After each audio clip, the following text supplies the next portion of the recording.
Uncle जाम है तो पहले यहाँ पे लगाओ। नहीं प्लीज हाथ जोड़ हाथ तो जोड़ेंगे, आपका हेलमेट भी अलाउ नहीं है, ये डिफेक्टिव हेलमेट है। मैं फेंक के मार दूंगी। अगर आपके चाचा विधायक हैं तो फिर शायद ही किसी पुलिस वाले ने आपको रोकने की हिम्मत की होगी। अब जरा सोच कर देखिए कि ऐसे देश में जहाँ भतीजे के चाचा विधायक हों तो वहाँ कोई पुलिस वाले भतीजे को रोकने की हिम्मत नहीं करते, तो मंत्री को रोकने की हिम्मत इनमें कहाँ से आएगी? आखिर कौन अपनी सरकारी नौकरी दांव पर लगाएगा? लेकिन आपको ये बात जानकर हैरानी होगी कि ऐसा भी अफसर था एक जिसने किसी छोटे मोटे मंत्री की गाड़ी को नहीं रोका, बल्कि सीधे प्रधानमंत्री की गाड़ी को रोका और उस गाड़ी की जांच भी कर डाली। जानना चाहते हैं आखिर वो कौन सा अफसर था जिसने प्रधानमंत्री की गाड़ी को रोकने की हिम्मत दिखाई? जानना चाहते हैं तो बने रहिए इस वीडियो के अंत तक। किसी मंत्री के काफिले को रास्ता देने के लिए आपकी गाड़ी के पहिए को कभी न कभी रुकवाया जरूर गया होगा, क्योंकि भारत की इस वीआईपी कल्चर से कोई नहीं बच पाया। फिर किसी के चाचा विधायक हो या चीफ मिनिस्टर, इनके काफिले के सामने तो हर किसी को रुकना ही पड़ता है। वहीं पुलिस वाले इनके काफिले को देखकर बाकायदा सैल्यूट भी करते हैं और इन्हें रास्ता भी देते हैं। अब आप ही बताइए, भारत में रहकर आखिर किस पुलिस वाले में हिम्मत है कि मंत्रियों की गाड़ी को रोक सके? जहां पर छोटे मोटे मंत्रियों की गाड़ी नहीं रोकी जाती तो फिर प्रधानमंत्री की तो बात ही अलग है। प्रधानमंत्री नरेंद्र मोदी की बात करें तो इनकी जेड प्लस सिक्योरिटी इतनी जबरदस्त है कि इसका कोई तोड़ नहीं। अब आप ही बताइए कि किस पुलिस वाले में हिम्मत है कि इनकी गाड़ी को रोककर चेकिंग कर सके? लेकिन एक ऐसा वाकया हो चुका है जहां पर एक अफसर ने नरेंद्र मोदी के काफिले को रोका भी और उनकी गाड़ी की तलाशी भी, लेकिन इसके बाद उस अफसर के साथ जो हुआ वैसा बिल्कुल भी नहीं होना चाहिए। हुआ कुछ ऐसा कि 2019 में प्रधानमंत्री नरेंद्र मोदी अपने चुनाव प्रचार के लिए ओडिशा के संबलपुर पहुंचे।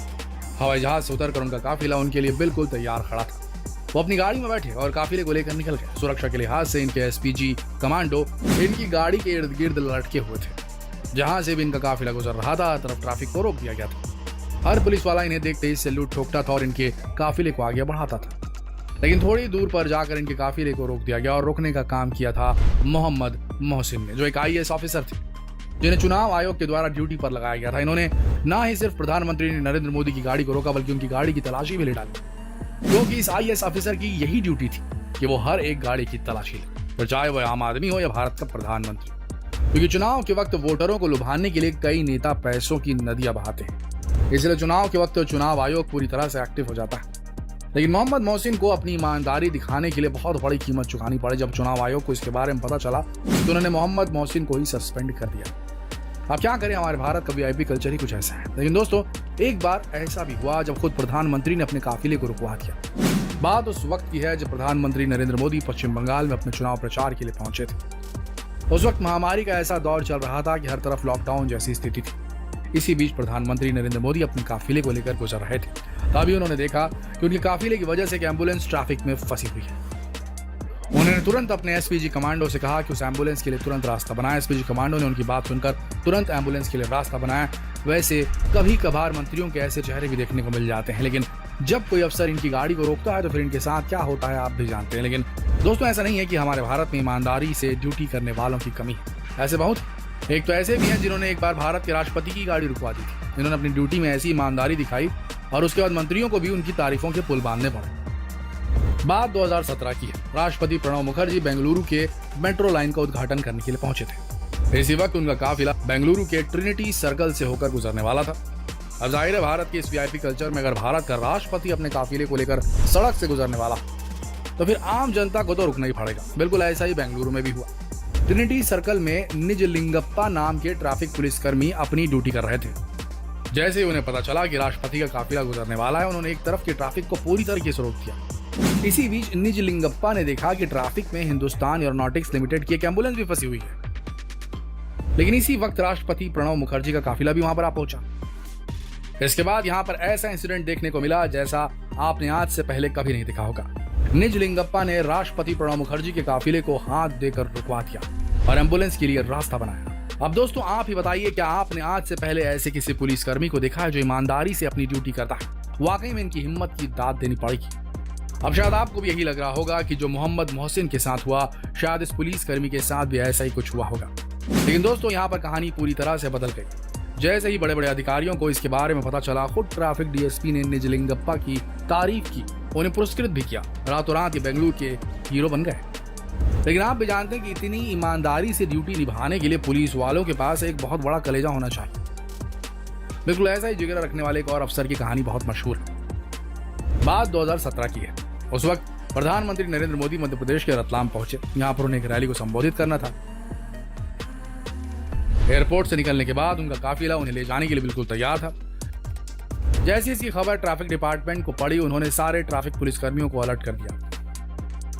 सारे के सारे ट्रैफिक कर्मी प्रधानमंत्री नरेंद्र मोदी के काफिले को रास्ता देने के लिए जुट गए। हर तरफ ट्रैफिक को रोक दिया गया। उनके काफिले को सुरक्षित स्थान पर पहुंचाने के लिए सिटी एसपी मनोज को नियुक्त किया गया। एसपी साहब खुद फील्ड पर उतरकर सारे ट्रैफिक को संभालने की कोशिश कर रहे थे कि तभी उन्होंने ट्रैफिक में फंसी 3 एम्बुलेंसेस को देखा, जिसमें से एक एम्बुलेंस में एक महिला की तबीयत बहुत ज्यादा खराब थी। थोड़ी सी देर और उस महिला की जान जा सकती थी, लेकिन एसपी साहब के लिए इतना आसान नहीं था। एक तरफ प्रधानमंत्री नरेंद्र मोदी का काफिला गुजरने वाला था, दूसरी तरफ एक महिला की जान जोखिम में थी। लेकिन उन्होंने अपनी समझदारी और सूझबूझ दिखाते हुए ट्रैफिक को इस तरह से डाइवर्ट किया कि उन्होंने तीनों के तीनों एम्बुलेंस को बाकायदा ट्रैफिक से निकाल दिया, साथ ही साथ काफिले के लिए रास्ता भी बना दिया। लेकिन फिर जैसा कि आप जानते हैं कि ऐसी घटनाएं छुपती नहीं। जैसी खबर मीडिया कर्मियों को पता चली, रातों रात एसपी साहब शहर के आइकॉन बन गए। लेकिन दोस्तों, कई बार इस वीआईपी कल्चर की वजह से कई लोग इसकी भेंट चढ़ जाते हैं। शायद इसीलिए प्रधानमंत्री नरेंद्र मोदी लंबे अरसे से इस वीआईपी कल्चर को खत्म करने में लगे हुए हैं। उन्होंने तो कई सरकारी अफसरों की गाड़ियों के ऊपर से लाल बत्तियां भी हटवा दी, लेकिन फिर भी कभी न कभी कुछ लोग इस वीआईपी कल्चर की भेंट चढ़ जाते हैं। ऐसा ही कुछ 2021 में भी हुआ था। इस वक्त हमारे भारत के राष्ट्रपति रामनाथ कोविंद थे। रामनाथ कोविंद जी एक स्पेशल ट्रेन से कानपुर जा रहे थे, जिसके बाद उनकी सुरक्षा को देखते हुए इनकी स्पेशल ट्रेन को जिस ब्रिज से गुजरना था, उस ब्रिज के ऊपर सारे ट्रैफिक को रोक दिया गया। लेकिन इसी बीच इस ट्रैफिक में एक एम्बुलेंस फंसी की फंसी रह गई। इस एम्बुलेंस में एक महिला अपनी आखिरी सांसें गिन रही थी, लेकिन इस वीआईपी कल्चर के कारण उस महिला ने उस एम्बुलेंस में ही अपना दम तोड़ दिया। इसके बाद जब राष्ट्रपति सर्किट हाउस में रुके, उन्हें जब इसकी खबर लगी तो उन्होंने सभी पुलिसकर्मियों को बुलाया और अपनी नाराजगी जताई। साथ ही साथ कई पुलिसकर्मियों को सस्पेंड भी कर दिया। लेकिन अगर उन्होंने पहले ही इस वीआईपी कल्चर का विरोध किया होता तो शायद उस महिला की जान बच सकती थी।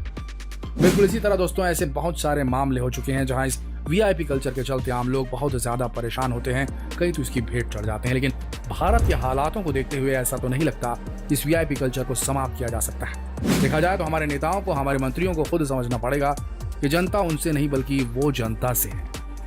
जितना हो सके इस अति महत्वपूर्ण संदेश को देश भर में फैलाइए। ये जनता नेताओं से नहीं बल्कि ये नेता जनता से है।